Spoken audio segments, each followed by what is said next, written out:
At Blinds.com, it's not just about window treatments. It's about you, your style, your space, your way. Whether you DIY or want the pros to handle it all, you'll have the confidence of knowing it's done right. From free expert design help to our 100% satisfaction guarantee, everything we do is made to fit your life and your windows. Because at Blinds.com, the only thing we treat better than windows is you. Don't miss Blinds.com's year-end blowout sale, happening right now. Save up to 50% site-wide, plus a free professional measure. Rules and restrictions may apply.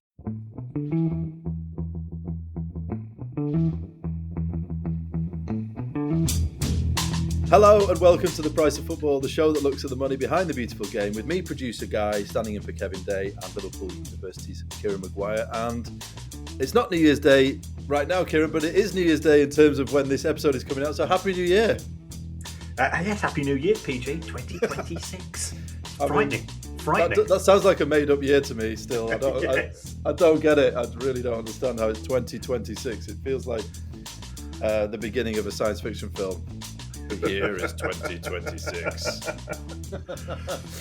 Yeah, it will never seem real to me. Anyway, Happy New Year. And we've got another interview episode for you today to kick off 2026. And it's a fascinating one. It's with two lawyers, Jean-Louis Dupont and Dolf Segaar.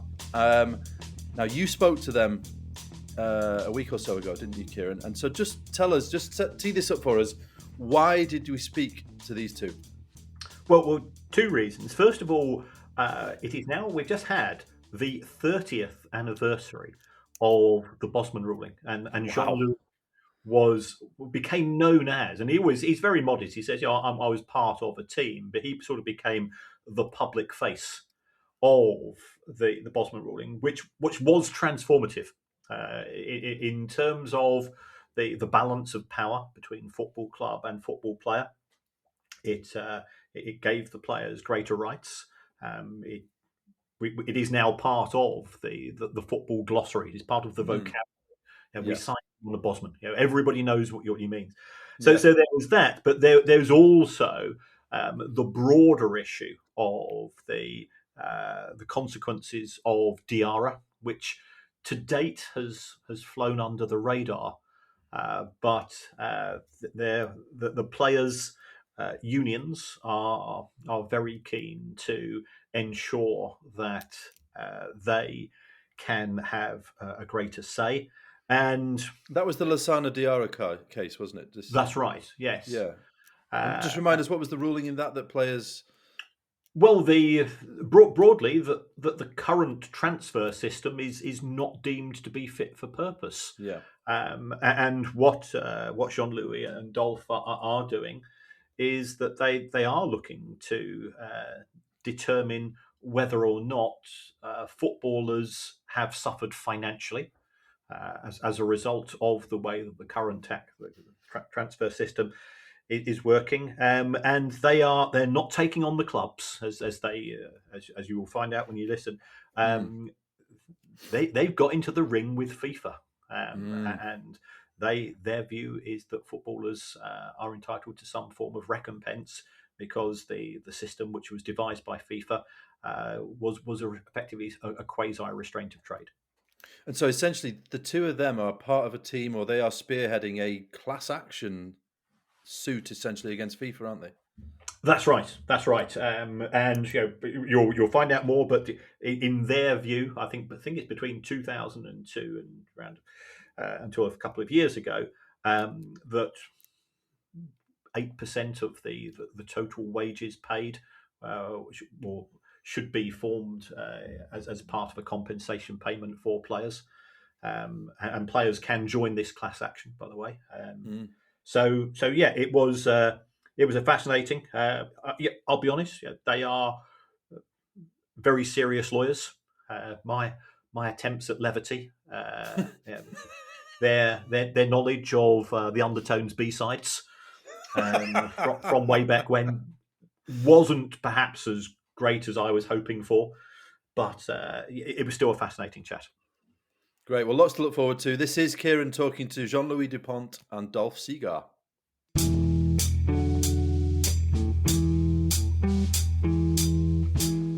Jean-Louis and Dolf, thank you very much for guesting on The Price of Football. Jean-Louis is a friend of the show. You're back again.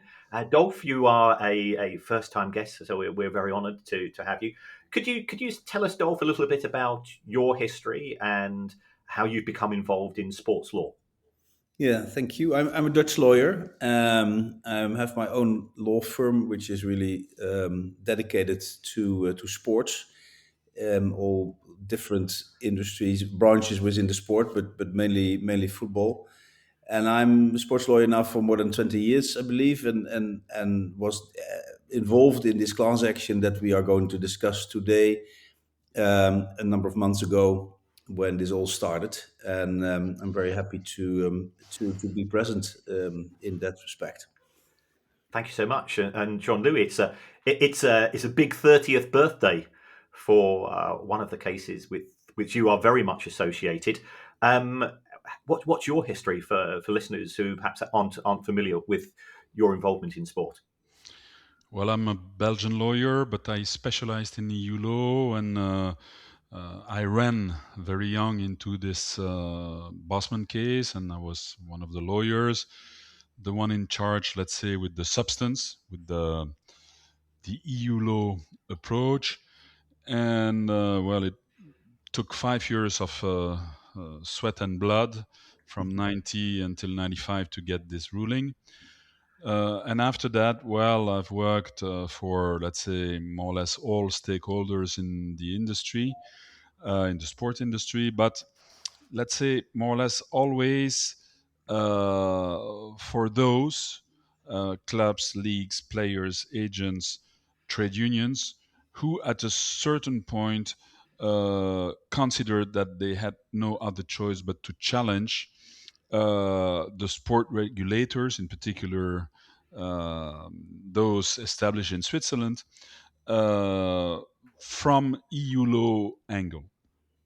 Okay, cool. So you mentioned an organisation based in Switzerland. Were you slightly disappointed that you didn't win the FIFA Peace Prize that was recently given at the World Cup draw? Well, I think it should have gone to the foundation, not to a person. But who knows? Maybe next year. Maybe that's the spirit. Absolutely. Dolf, could you just sort of summarise the position of Diarra and also look at it in the terms of who are the potential beneficiaries? Is it current players? Is it ex-players? Is it just Diarra himself, or are all players involved? Yeah, well, it is broader than only Diarra, although he was, of course, the guy who started all this. And he went to the European Court of Justice. And in October last year, there was a decision by the European Court saying that the transfer rules, at least some articles within the rules, infringed EU law. And that made for the European Commission the reason to say that not only Diarra, but all the players that were active during a certain period of time suffered damages because of those rules. They had less bargaining power towards their clubs and towards the federations. And it relates to all players that were active as professional footballer during the period of 2002 and 2024. So it's a really long period of time, and great number of players. So not only Diarra, but all those players during that period of time that were professional players at their clubs within Europe. And if I can add the following, when we pleaded in the CJU, in the Court of Justice, we really made clear to the court that please tick all the boxes of a class action, because that will be the game changer. This is what is called private enforcement of EU competition law. That's where law and economics meet. And the court did that. The court did that in particular, for example, in paragraph 92 of the judgment, it states all the players have suffered a damage. And the court had not to do it. So it's a choice. So it's important to understand that it's not some individuals here and there who decided to set up a class action. Okay. It's the CJU that showed the way and said, this is the next step. And this is just, let's say, the implementation of the judgment. Okay, cool. And here in England, we've got some fairly high-profile disputes between football authorities and football clubs, which are proving to be very, very expensive. So you say this is a class action on behalf of players and ex-players. Is it going to cost football players money, or is it without costs? Is it sort of anonymous? It's sort of just being done on a broader basis. Yeah, all of these. It's anonymous, and the costs are taken care of by the foundation, backed by a funder. So it is, at least during the proceedings, it's for free for the players that register with the foundation. So they need to register to be part of this class action. But they do not have to pay. And if we win at the end, a certain percentage of the rewards will be withheld in order to pay the funder and all the lawyers that have been involved in the matter. Okay, so you mentioned there that the players or their representatives register. Is there a deadline? Is it too late now? If a player's listening to this, and we know we're listened to in quite a few clubs, especially around the world as well. Presumably FIFA Pro will have advised their members, but can agents or sports lawyers, can they register their clients or ex-clients either themselves or via a proxy? But is there an ultimate cut-off point? Well, they can still register, and we would encourage all the players to do so, because it's money that they can earn if they be part of this claim. So that's the importance of doing so. The court proceedings have not yet started. We envisage that it will happen in the end of the first quarter of next year. So there's still time to register, which we believe it's a no-brainer to do so. And we have the support of more and more of the trade unions, and they will make clear to their members the importance of this class action as well. Cool, because I teach for the Professional Footballers Association here in the UK. As Jean-Louis knows, I teach for a variety of organisations, and perhaps we'll return to that later. But you're right. I mean, I'm aware of FIFA support, the PFA. Why do you think the National Players Union is supporting sort of the broader justice for players? Because football players, they get a very bad press, and people say that they earn too much money and they're greedy, which always confuses me.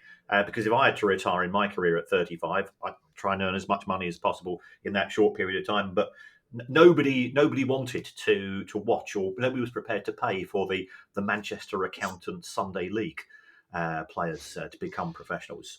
So why do you think the unions are so much behind this?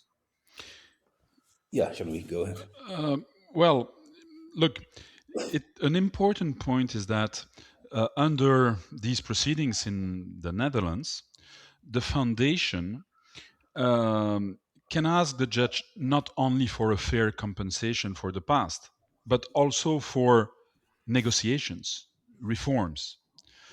So it is, let's say, a given. It's natural for most national players' unions to say, this is where I have to be. First, to help past players and current players to obtain a fair compensation, but from their perspective, above all, to let's say speed up the necessary governance changes. I mean, to go from a autocratic system, unilateral system, to a democratic, open, inclusive system based in particular within the European Union on collective bargaining agreements, like it's already the case in some states, in particular the UK. So it's a no-brainer for most trade unions, and basically the idea is that each of them is brainstorming about it and coming out when they feel appropriate. And so that's why it is more appropriate that it is at national level, that at its own speed each national union decides to support and to inform his members, ex-members.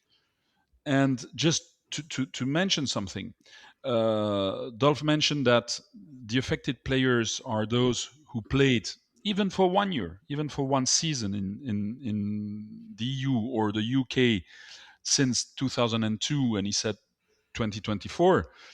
I would say that the FIFA rules have not changed.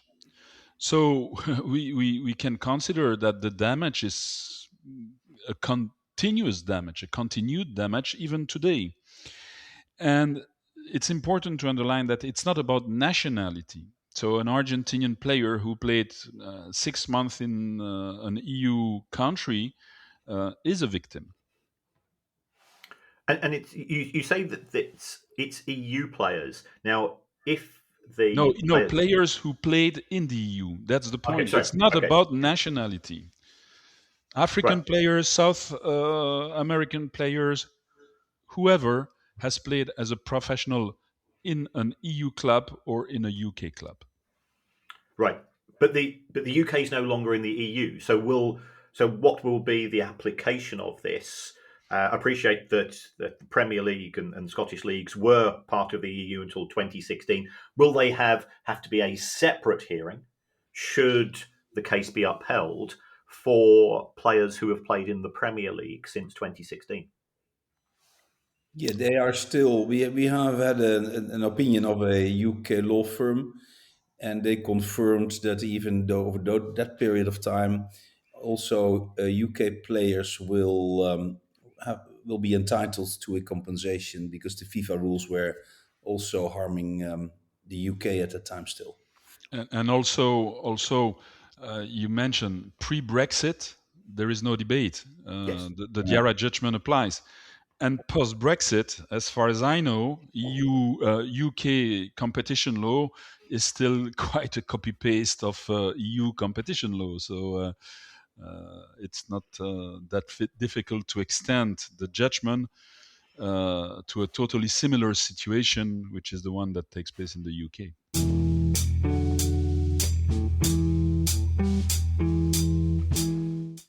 The holidays mean more travel, more shopping, more time online, and more personal info in more places that could expose you more to identity theft. But LifeLock monitors millions of data points per second. If your identity is stolen, our US-based restoration specialists will fix it guaranteed or your money back. Don't face drained accounts, fraudulent loans, or financial losses alone. Get more holiday fun and less holiday worry with LifeLock. Save up to 40% your first year. Visit lifelock.com/podcast. Terms apply.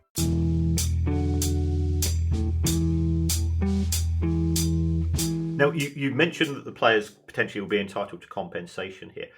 Just sort of two questions off the back of that. First of all, what is the compensation for? Is it for restriction in terms of mobility of labour, or is it for something else? And secondly, who will be responsible for paying that compensation? Would it be the clubs? Will it be FIFA? Will it be UEFA? Who's likely to be the other party potentially settling this? Yeah, the compensation is based on the diminished bargaining power that the players had in order to receive more salary from their clubs. So the Court of Justice mentioned that indeed the bargaining power was diminished according to the rules, the transfer rules.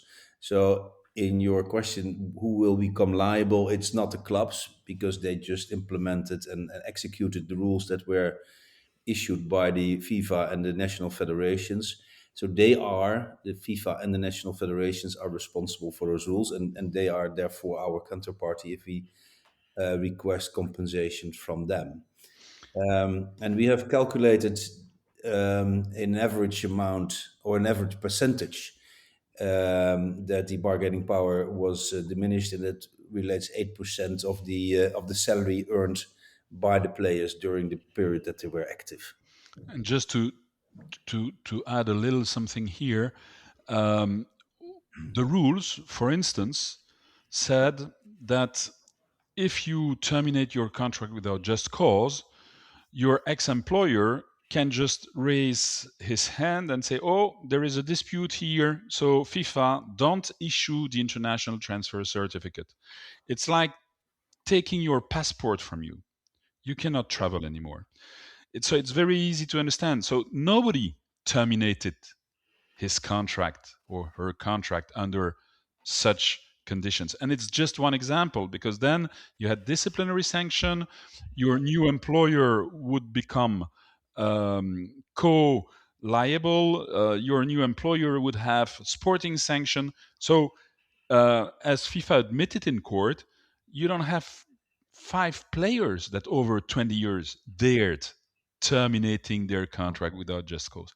And that's why the court said this is an incredible no-poach agreement. And this is a restriction of competition by object, meaning the worst ones. And as the doctrine has confirmed, very few times the CJU has stated things so loudly and so clearly. Cool. And in terms of the CJU itself, is it the Diarra judgment that triggered this class action? And if so, why? Okay. Look, in many cases, you have a class action started by a foundation, and the foundation has to start from scratch. Let's imagine that car manufacturers would put an electronic chip that would tell you that your car does not burn as much gasoline as it really does, which I guess no car manufacturer would even entertain doing. Well, let's imagine a foundation in the Netherlands is established and says, we're going to find that. First, you have to prove that the chips were there, that they were, let's say, manipulated, that the big bosses of the car manufacturer were aware of it. Here, it's a pure follow-on action.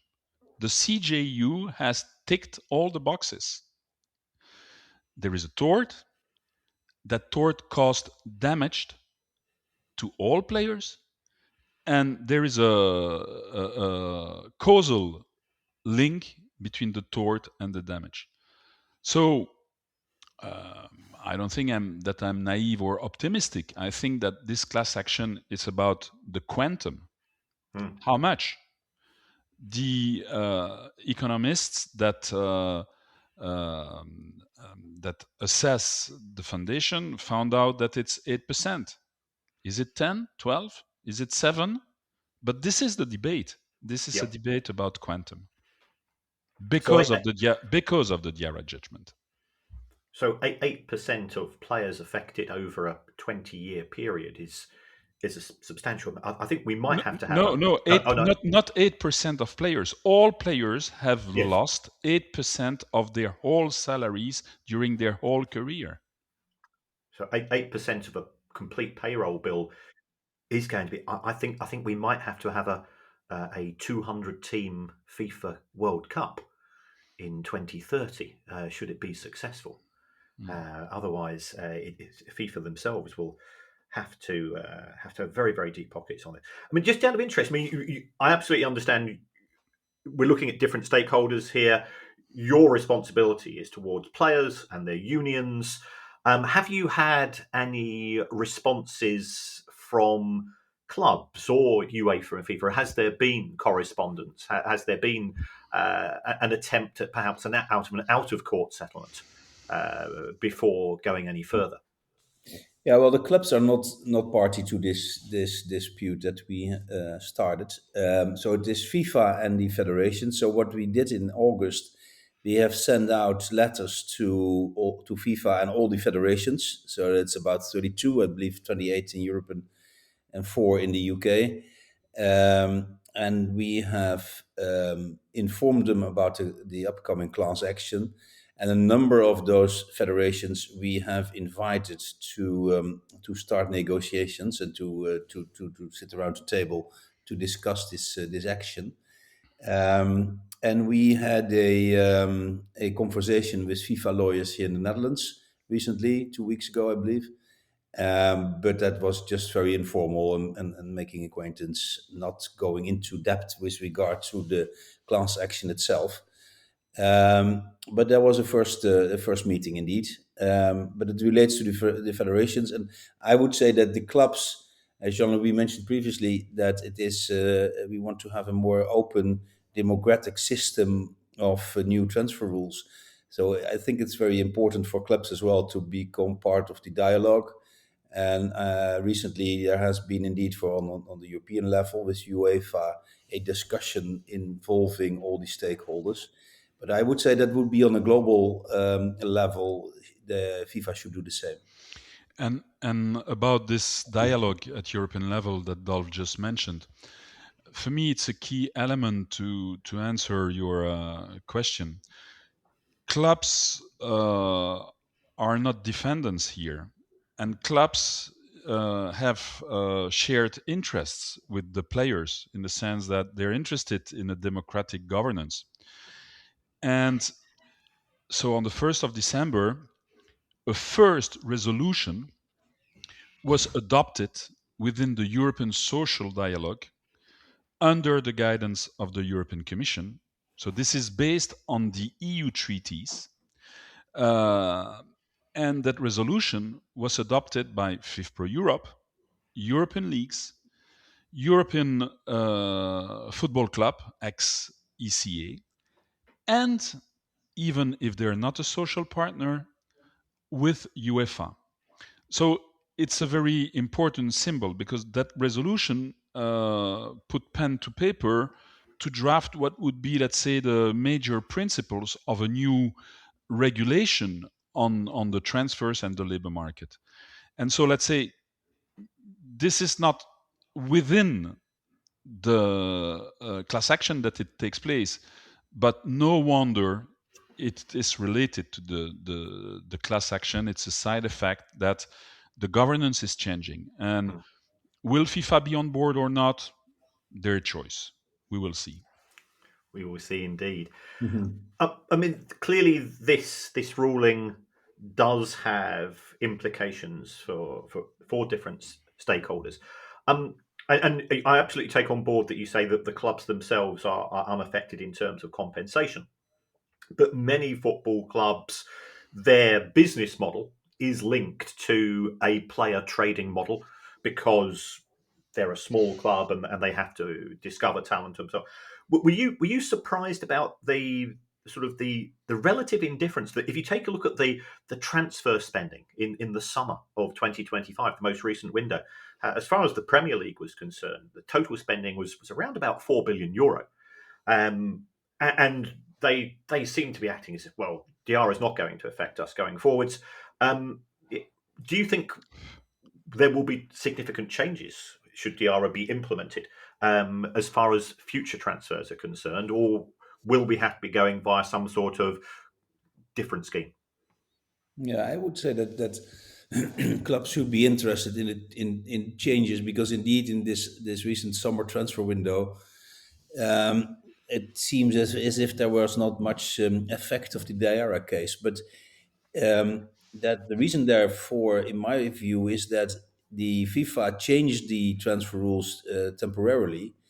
Yes.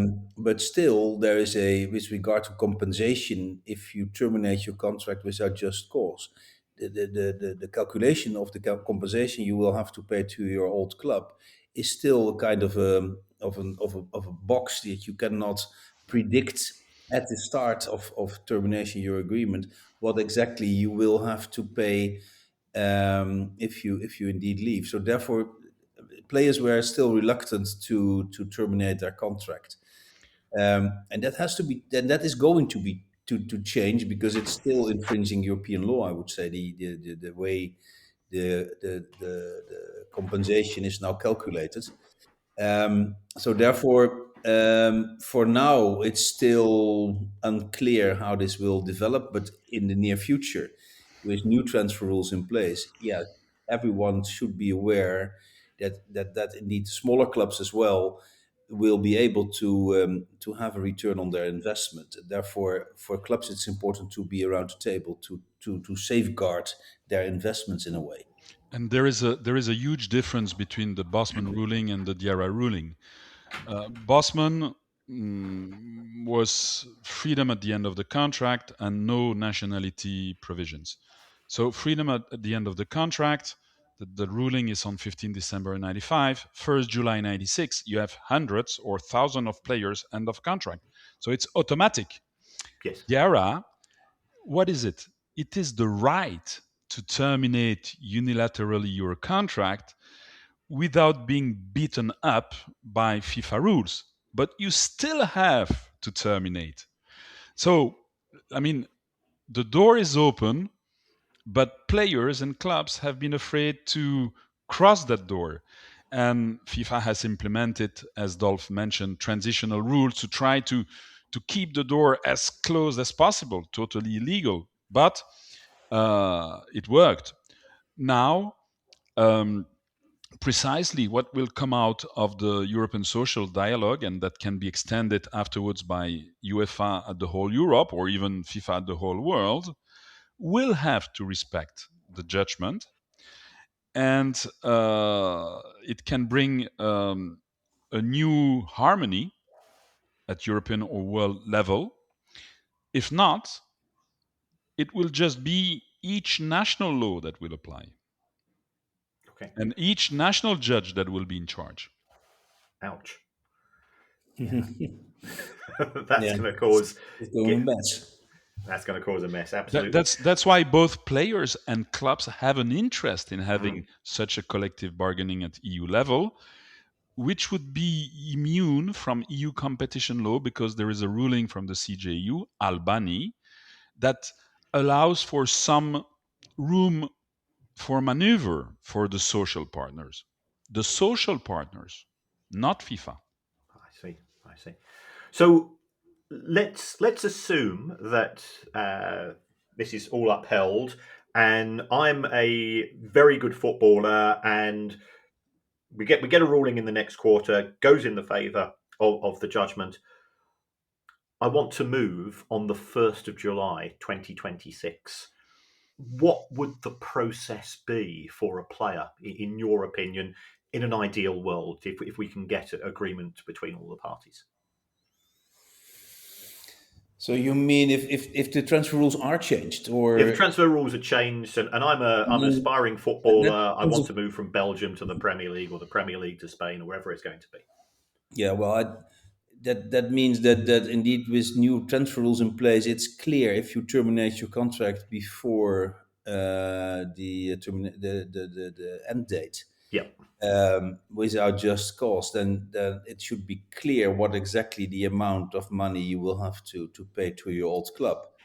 And if nothing has been organized according to Dutch law, for instance, it's only the rest value of your contract. So if you terminate 2 years before the end date, you have to pay 2 years' salary. That will harm the economic system, I would say, of the football industry. So there should be another kind of calculation of damages, compensation for clubs be in place in order to have at least also for the clubs a safeguard of their investment.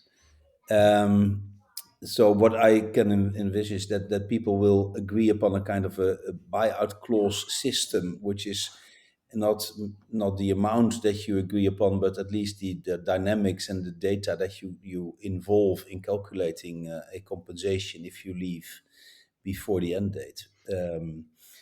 And of course, I would say that negotiation power between clubs, agents, players will remain as well in place, because if you want to have a transfer system itself is you agree upon a certain amount, It's a voluntary agreement, so you can of course agree upon a certain amount. So that will be in place even if you combine it with buyout clauses, in my view.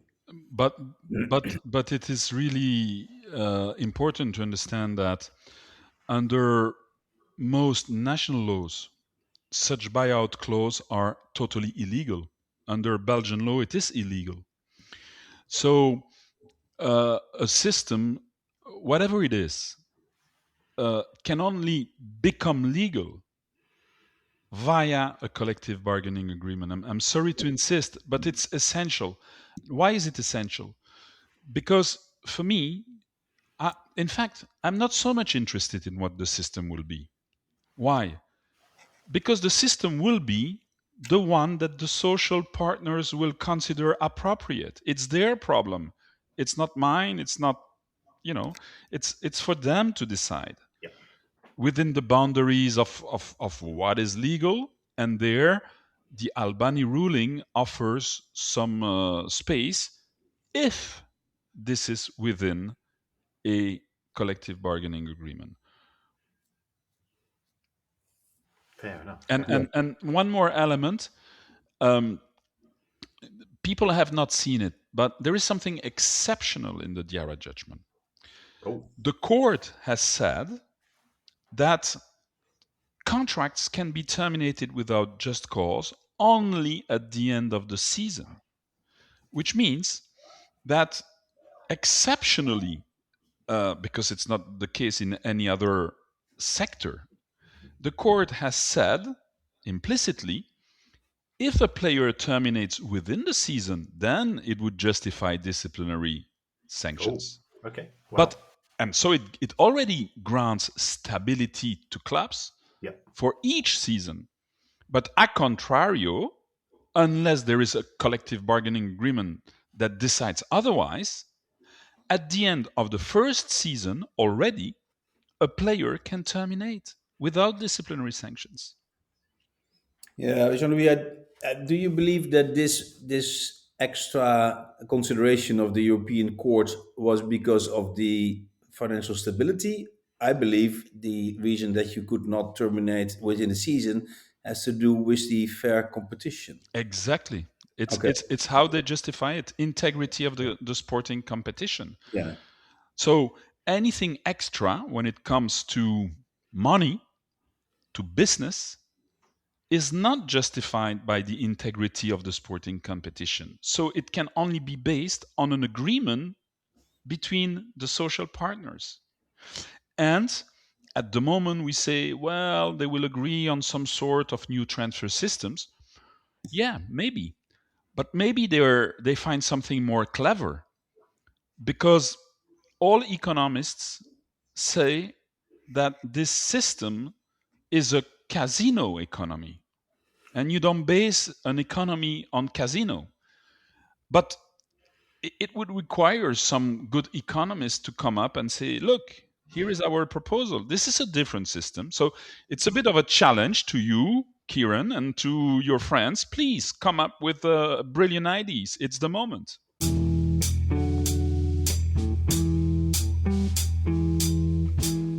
Running a business means I wear lots of hats. Luckily, when it's time to put on my hiring hat, I can count on LinkedIn to make it easy. I can post a job for free or pay to promote it and get 3 times more qualified candidates. Imagine finding your next great hire in 24 hours. 86% of small businesses do. With LinkedIn, I can also easily share my job with my network. No other job site lets me do that. Post your free job at linkedin.com/achieve. That's linkedin.com/achieve. Terms and conditions apply. The Subaru Share the Love event is on from November 20th to January 2nd. During this event, Subaru donates to charities like Meals on Wheels, and so far has supported the delivery of nearly 5 million meals to our aging neighbors. When you purchase or lease a new vehicle during the 2025 Subaru Share the Love event, Subaru and its retailers will make a minimum $300 donation to charity. Visit Subaru.com/share to learn more.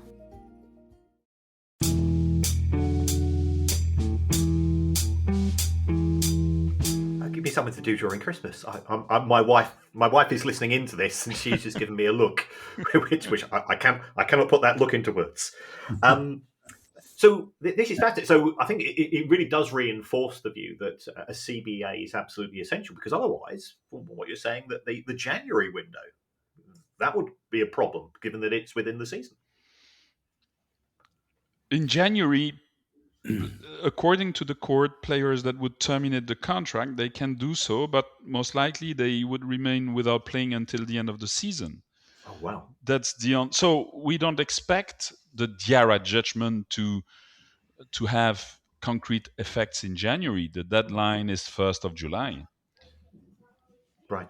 But I'm just thinking about a present between the 1st and 31st of January, players can move. Now, this would effectively prohibit such action. Is that right?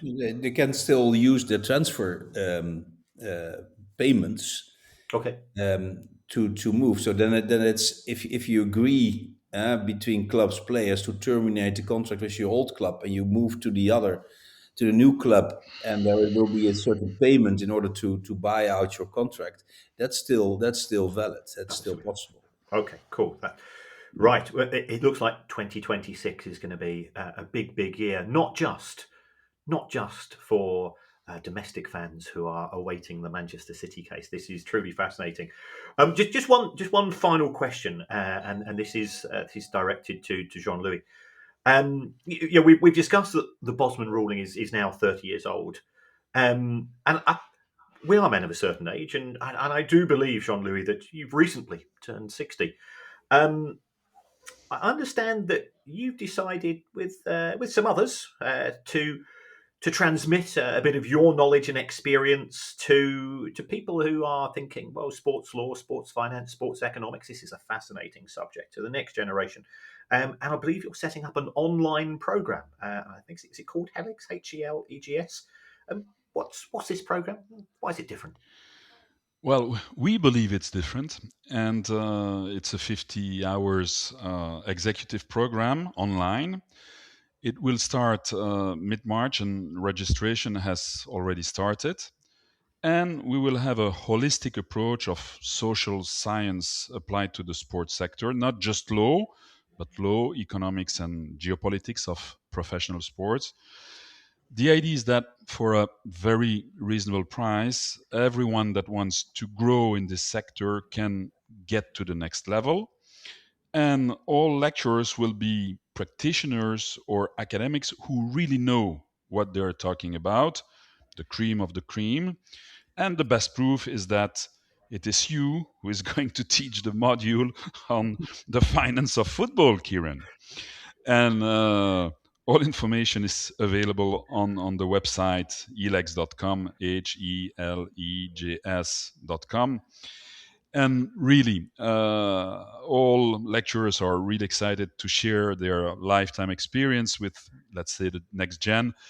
Sorry for this free advertisement, but this is not about money. This is about really sharing lifetime experience.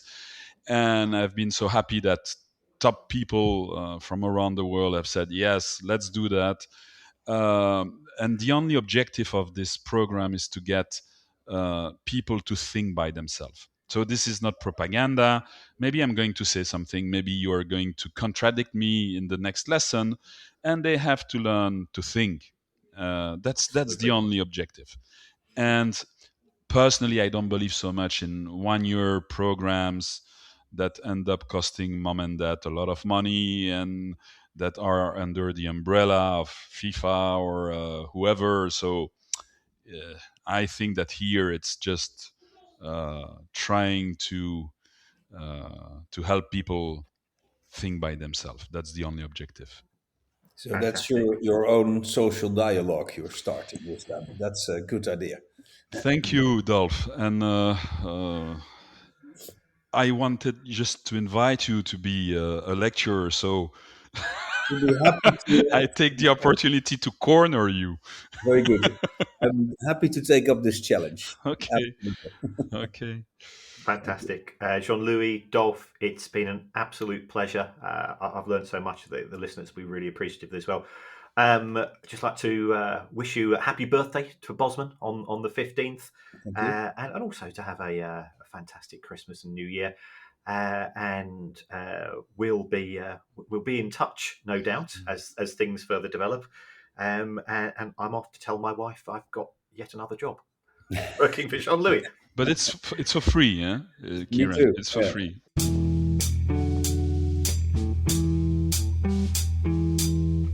Wow, I mean, fascinating stuff, Kieran. I mean, do they? I mean, who knows what the chances are of this succeeding? But how long is this likely to go on for? I guess that's a big question. Well, again, I'm not sure what Flemish is for "it depends," but I think it is very much a case of wait and see. As a friend of the show, Nick DeMarco, always says, it's better to have mediation than litigation. Is it possible to get FIFA to come round the table and to reach a settlement? I think that could be beneficial for both parties.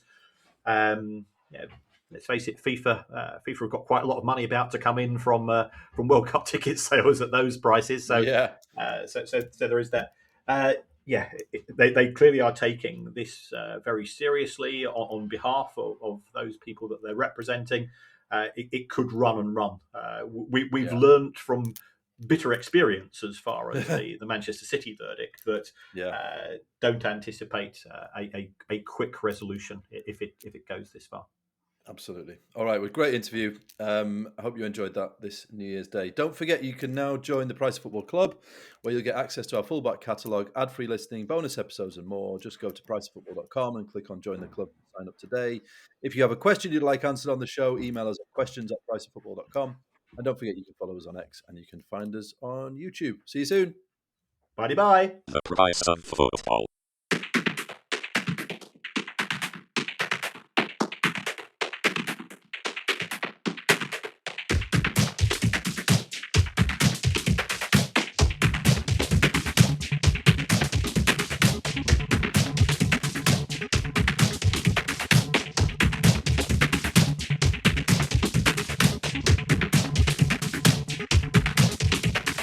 The Price of Football.